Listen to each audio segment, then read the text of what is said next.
Pemirsa, tingginya angka penyebaran COVID membuat banyak orang melakukan tes antigen maupun PCR untuk memastikan kondisi tubuh mereka.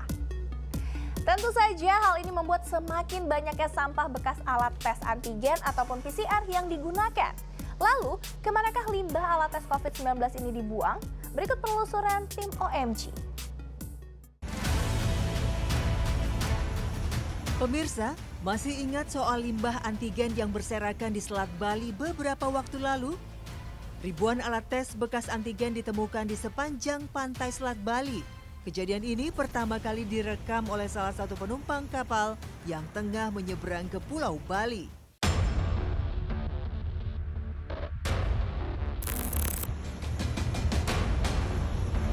Laut seolah menjadi sasaran untuk membuang limbah oleh oknum-oknum yang tidak bertanggung jawab. Mirisnya, tidak hanya merusak pemandangan, limbah juga dapat mencemari laut yang menjadi area budidaya terumbu karang serta tempat nelayan mencari ikan. Bahkan di video kedua yang beredar, memperlihatkan sampah antigen test kit dibuang dan dibakar di bibir pantai yang terletak di Terminal Sri Tanjung, Desa Ketapang, Kecamatan Kalipuro, Banyuwangi, Jawa Timur.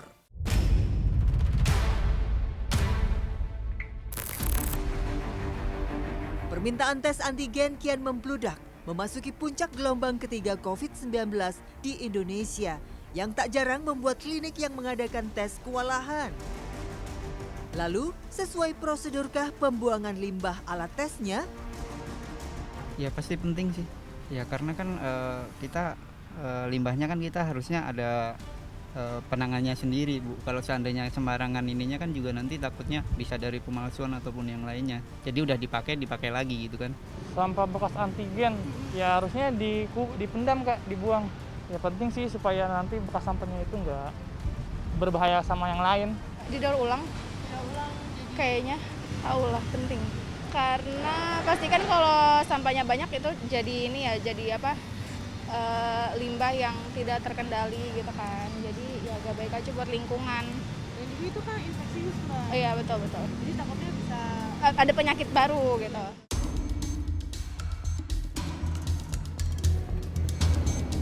Tim OMG pun coba menelusuri di lapangan. Apakah klinik-klinik yang menyediakan tes antigen ataupun PCR melakukan prosedur yang tepat untuk membuang limbah tes kit atau alat tesnya? Kami mendatangi salah satu klinik yang berada di Jalan Raya untuk menggali informasi soal pembuangan limbah alat tes COVID ini.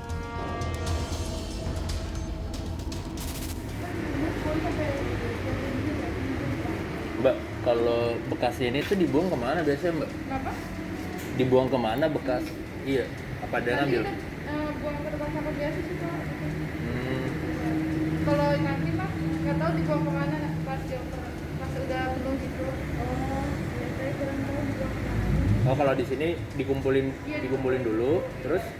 Kalau terusnya saya kurang tahu makanya. Oh gitu. Oh jadi dikumpulin gitu ya? Iya. Sama kliniknya gitu diambil atau gimana? Bentar, Kak. Iya. Ini kerjasama gitu Mbak? Iya.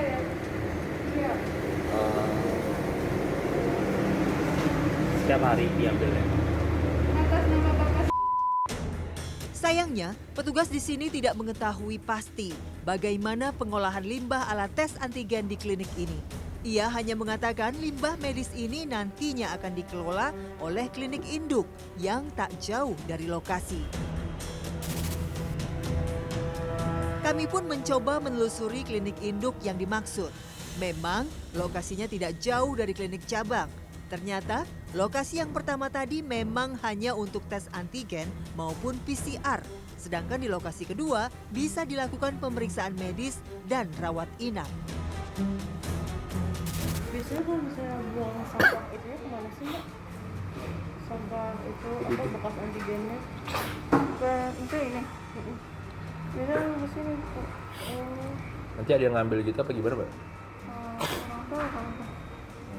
Berarti kalau misalnya yang dari sana ke sini juga ya sampahnya gitu Mbak? Iya. Jadi kalau sampah siapa yang ngelola Pak? Nggak ada. Apa gimana? Sembuang aja gitu.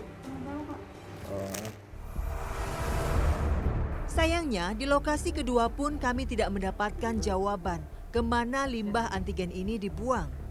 Kami pun mencoba mencari kembali klinik lain yang juga menawarkan tes antigen. Perjalanan tim kini menuju Jakarta Utara untuk menyambangi salah satu tempat yang menawarkan tes antigen secara drive-thru dan walk-in. Dari hasil penuturan petugas setempat, permintaan antigen maupun PCR juga meningkat. Kenaikannya bahkan bisa mencapai 2 kali lipat. Kalau kita di sini limbah, kita benar-benar concern banget juga sama lingkungan. Jadi buat limbah, kita kumpulin, kita ada gudang sendiri di belakang, itu buat ngumpulin limbah. Lalu mungkin 2-3 hari kalau udah tempatnya udah agak full, akan ada klinik rekanan kita. Dia yang akan ambil limbahnya buat diolah supaya nggak maksudnya dibuang sembarangan gitu loh.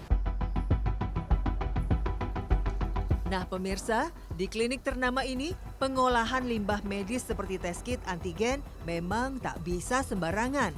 Ada pihak ketiga yang memang bertanggung jawab atas limbah dari berbagai klinik yang telah bekerja sama. Tes kit antigen bekas pakai sejatinya akan dikumpulkan terlebih dahulu. Setiap 2 atau 3 hari sekali, pihak ketiga sebagai pengelola kemudian akan mengambil limbah-limbah ini menggunakan mobil khusus limbah infeksius medis. Tak main-main, petugas pengangkut limbah juga harus mengenakan APD. Kemudian, limbah ini akan dimusnahkan dengan cara dibakar. Pemirsa, pengolahan limbah B3 medis dengan cara dibakar menjadi abu memang masih menjadi pilihan karena masih dianggap lebih efisien, terutama bagi rumah sakit yang memang mengelola sendiri limbah B3 medisnya, seperti RSPI Sulianti Saroso ini. Untuk jenis limbah B3 medis, termasuk hasil kegiatan PCR, kegiatan antigen yang dilakukan di laboratorium, itu dikategorikan limbah B3 medis yang sifatnya limbah infeksius, yang mana nanti pengolahannya itu pemusnahannya akan dikelola di mesin insinerator.